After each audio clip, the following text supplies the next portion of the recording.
السلام عليكم ورحمه الله تعالى وبركاته. الاحسن متتبعين عندي في هذه القناه، كنتمنى على انكم تكونوا بخير وعلى خير ان شاء الله. في هذا الفيديو اخوتي وخواتاتي بغيت نحضر معكم اولا نحضروا الريب بطريقه سهله وبمكونات خلاص، يعني اي واحد يعني بنت ولا ولد اي واحد يقدر يدير هذه الوصفه لحقاش سهله والريب ناجح مليون في المية، ماشي غير 100%.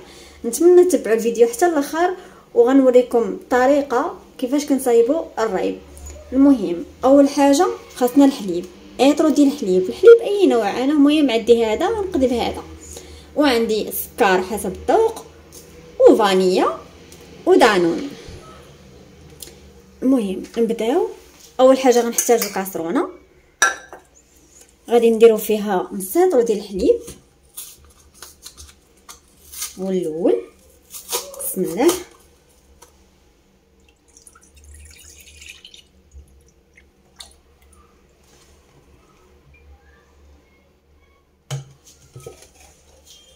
وغادي نضيفو السكر على حسب الذوق. انا غندير 4 المعالق ديال السكر كبار، هاد الاولى، هاد الثانيه، هاد الثالثه وها الرابعه. وغادي نديروه فوق النار حتى يغلى. المهم نحركوه بعدا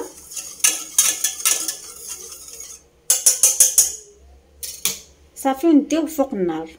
ها نتوما كيف كتشوفوا معايا درتو دابا فوق النار وغادي نخليه تقريبا حتى يفيض. ودابا غادي نمشيو نوجد معكم الحليب اللي بقى ليا.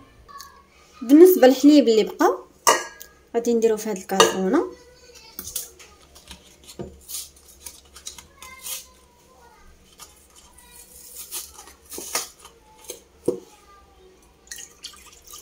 انا بعدا كيجيني هذا الريب اللي في الدار حسن ديال الزنقه وكتعرف راسك باش نصاوبو. اما ديال الزنقه الاغلبيه كيكونوا مديرينو بالفانيله. المهم درنا الحليب نص لتر اللي بقى وهاد فانيلا وياغورت ديال الفاني.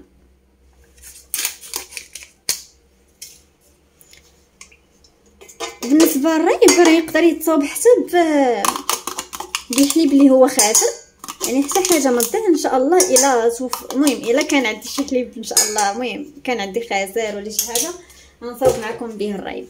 حتى هو كيجي زوين تقريبا نفس المكونات غير الطريقه كتختلف. المهم هذا غنحركوه مزيان تيجانس لينا الحليب ودانون وفاني.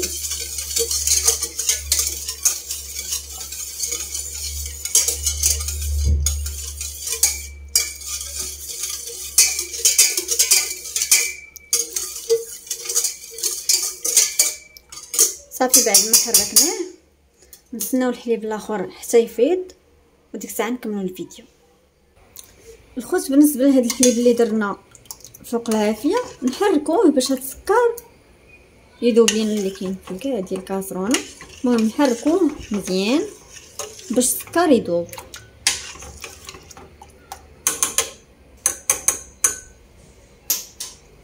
صافي نستناو حتى يفيض. اذا دابا بعد ما فاض ليا الحليب اللي درت مع السكر دابا غادي نضيفو على الحليب اللي درت معاه دانون وفاني. المهم غنصفيه دابا.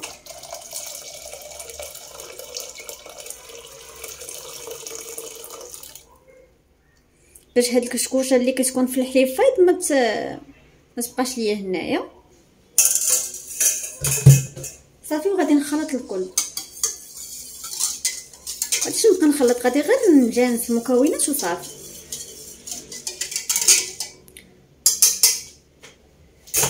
من بعد غادي نحتاج اي قرعه. انا ما توفروش ديك القراعي البيضين اللي كيكونوا خاصين بالريب، هذه غير ديال المناضه هي اللي كانت عندي ديال البلاستيك هي اللي غادي نستعمل دابا. غسلتها مزيان صافي. دابا غادي ندير الريب هنايا. بسم الله.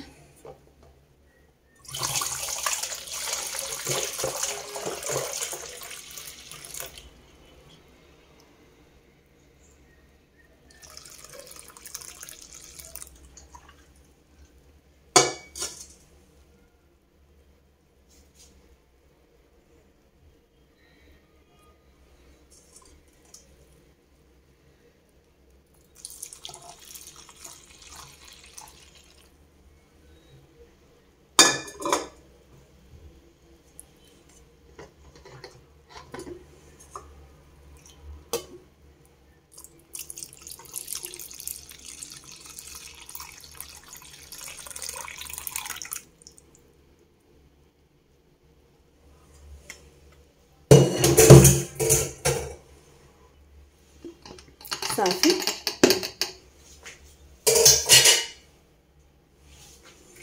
اذا هانتوما البنات كنديروه في قرعه وغنسدو عليه مزيان. وها هو الرايب ديالنا. بالنسبه للي باغيين يديروا في الكيسان انا كنفضل القرعه، لحقاش في القرعه كيكون عملي، يعني كديروا في القرعه لحقاش هو كيبغي السخون، يعني خاصكم ديروه في قرعه وتغطيوه مزيان وكذا، ماشي بحال الكيسان اللي درتوه في الكيسان خاصكم ديروه في كوكوط وكيبغي الماء سخون.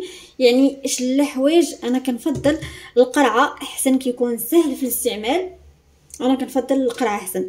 بالنسبه للناس اللي عنده حليب خاسر من الاحسن ما تلوحوش حتى حاجه من الضعيف هاد الوقيته.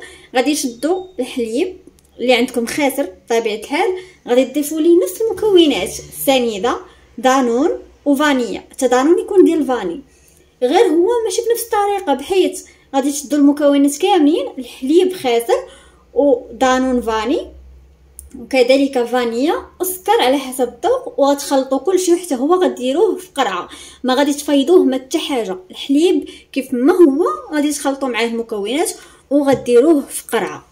المهم هذا خصني نكمدو مزيان بشي مانطه ونحطو في شي بلاصه اللي هي سخونه. المهم انا عندي هاد المانطه كنستعملها في الخبز، ملي كنبغي نعجن الخبز وداكشي باش يخمر ليا كنغطيه بهاد المانطه خاصه بالخبز. اذا غادي نكمد فيها هاد القرعه مزيان بحال هكا صافي. وغادي نمشي نحطو في شي بلاصه اللي هي سخونه. انا غادي نستعملو عندي الناموسيه كتهز، غنستعملو تحت الناموسيه، غادي نخليه ليله كامله. بالنسبه للحليب خاسر حتى هو غديروا ليه نفس الطريقه، وغادي تخليوه ليله كامله حتى لغد في الصباح، وغادي تحيدوه من هاد المانطه صافي وغديروه في الثلاجه حتى يبرد وبصحه والراحه. المهم ملي غادي تقاد ليا غدا ان شاء الله في الصباح غادي نوريه لكم، ونتمنى ينال الاعجاب ديالكم. وكذلك يمكن تستعملوه رايب فروين يعني مع الفواكه او لا غير بوحدو، راه كيجي لذيذ بزاف. وانا بالنسبه ليا هذا راه احسن من ديال الزنقه. المهم نتمنى الفيديو ينال الاعجاب ديالكم، وسمحوا لي طولت عليكم. خوت بعد ما دازت تقريبا ليله كامله، دابا حيدته من ديك البلاصه اللي كنت مديرها فيها وغادي نشوفوه كيف ولا.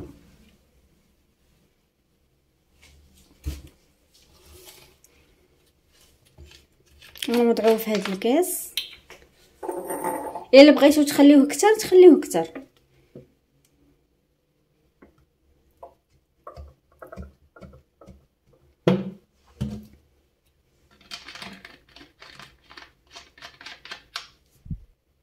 بالنسبه للمذاق ديالو راه كيكون لذيذ بزاف، هانتوما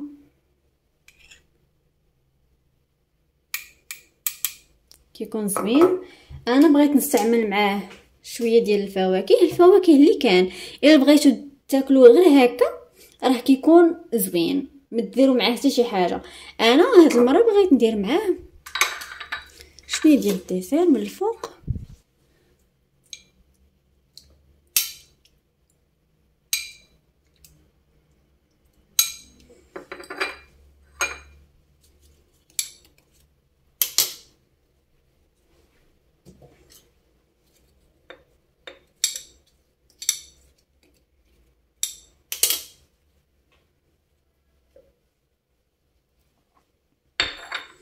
وكذلك البنان.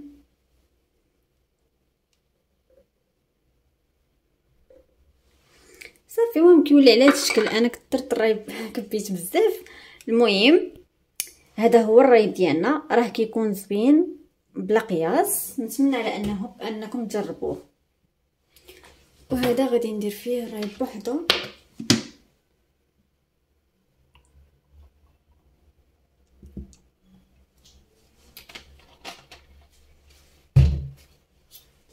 هانتوما المذاق ديالو راه بحال دانون تماما، كيكون لذيذ بلا قياس. نتمنى على انه ينال الاعجاب ديالكم وبالصحه والراحه.